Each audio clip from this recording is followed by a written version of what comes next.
Hello दोस्तों, आप सभी का हमारी वीडियो में स्वागत है। आज की वीडियो में हम सभी सीखने वाले हैं कि एचसीएफ और एलसीएम किस तरह से निकालते हैं। तो हमारे पास पहली संख्या दी हुई है 510 और 92 का हमें निकालना है। तो सबसे पहले हम इसके अभाज्य गुणनखंड यानी कि प्राइम फैक्टर्स निकालेंगे। जैसा कि मैंने आपको लास्ट वीडियो में बताया था कि पहले इसे ऐसे लिख लेते हैं, उसके बाद हम 2 से 3 से 4 से 5 से ऐसे करते हुए चलते हैं।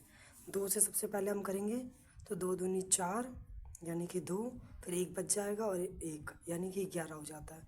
तो 2 पंचे 10 और फिर 2 पंचे 10। ठीक है। अब इसके बाद देखेंगे इकाई के स्थान पर ना 0, 2, 4, 6, 8 में से कुछ भी नहीं है, तो ये 2 से अब नहीं होगा।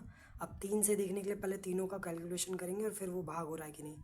यानी कि 5 5 10 और 2 12, यानी कि 3 के पहाड़े में 12 आता है, तो यानी ये 3 से हो जाएगा। तो अब 3 से 3 अट्ठे 24, फिर 1 बच गया और 5, 3 पंचे 15। ठीक है। ऐसे ही अब ये 2 से, और एक बार जब कोई संख्या ऊपर से मतलब 2 से या किसी से भी नहीं भाग होती है ना, तो फिर वो नीचे तक लास्ट तक नहीं होने वाली है। तो अब 3 से दोबारा देखेंगे इसको, ये हो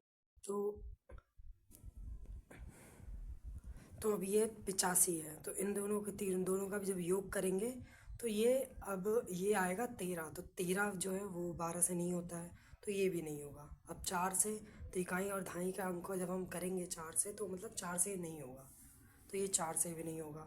फिर 5 के लिए इकाई का अंक पे हम देखना पड़ता है 0 और या 5 में से कोई हो, तो यहाँ 5 है तो 5 से ही हो जाएगा। 5 एकम 5, बच गया 3 और 5, तो 5 सत्ते 35।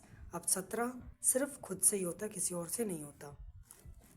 सेम ऐसे ही 92 का हम निकालेंगे। सबसे पहले 2 से करेंगे, 2 चौक 8, 2 छिक्के 12। अब यहाँ पर फिर इकाई में 6 यानी 2 से हो जाएगा। 2 एकम 2 दूनी 4 और 2 तिया 6। अब 23 जो है वो भी खुद के अलावा किसी और से नहीं होता है भाग, तो यहाँ पर भी 1 आ गया। अब हम इनके गुणनखंड लिख लेंगे, यानी 510 का गुणनखंड क्या क्या आया, 2 गुना 3 गुना 5 गुना 17। 510 के अभाज्य गुणनखंड ये है। ठीक है। ऐसे ही 92 के अभाज्य गुणनखंड 2 गुना 23। ठीक है। तो अब एचसीएफ क्या होगा इसका। अब एचसीएफ हम ये करते हैं, जो दो संख्याओं के हमने गुणनखंड निकाले होते हैं अभाज्य गुणनखंड, उसमें जो जो सेम होता है, जैसे ये 2 और कुछ भी सेम है और कुछ भी नहीं है, तो यानी कि ये जो 2 है ये है एचसीएफ किसका, 510 और 92 का एचसीएफ ये है। ठीक। ऐसे ही अब हम लिखेंगे एलसीएम। एलसीएम क्या होता है, जो कॉमन आया यानी कि दोनों में सेम आया उसे एक बार लेते हैं, उसके अलावा बाकी सबको एक एक बार लिख लेते हैं। यानी 2 गुना 3 गुना 5 गुना 17 गुना 23, ये सारे के सारे को जब गुना करके जो आंसर आएगा वो हमारा एलसीएम आ जाएगा। चलिए अब हम गुना करके देखते हैं यहाँ पर, ताकि हमें पता चले कि क्या आया है। अब 23, तो हमारा जो एलसीएम आएगा वो आएगा 23,460। अब इसमें एक थ्योरी है कि जो दो संख्याएं होती हैं उनका एलसीएम और एचसीएफ को जब गुना करते हैं तो उन दोनों संख्याओं के गुणनफल के बराबर आ जाता है। गुणनफल यानी कि 510 गुना 92 जब हम करेंगे तो बराबर हमारे पास एलसीएम गुना एचसीएफ।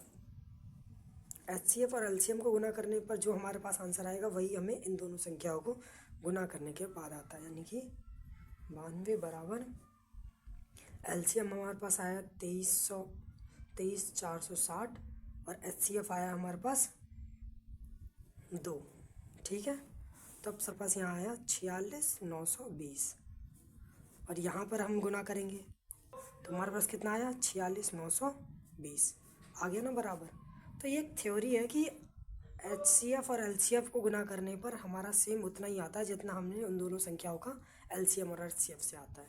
अब ये जो दो संख्याएं हैं इन दोनों को मल्टीप्लाई करेंगे और फिर एचसीएफ एलसीएफ को मल्टीप्लाई करेंगे तो दोनों का बराबर आएंगे, कोई कम या ज़्यादा नहीं आता है।